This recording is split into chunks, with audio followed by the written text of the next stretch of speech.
Hello everyone.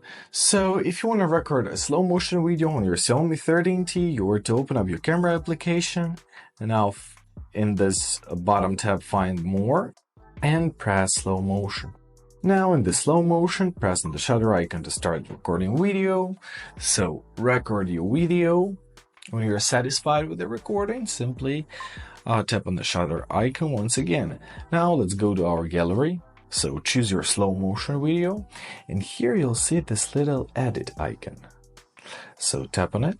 To start recording. And in this menu you can adjust your slow motion. So when it starts to affect and when it's finished to affect our video. When you're satisfied with everything, simply press OK.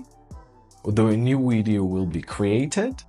And now you can find your new slow motion version in your gallery. And basically that's it. I hope this video is helpful. Thank you so much for watching and have a great day.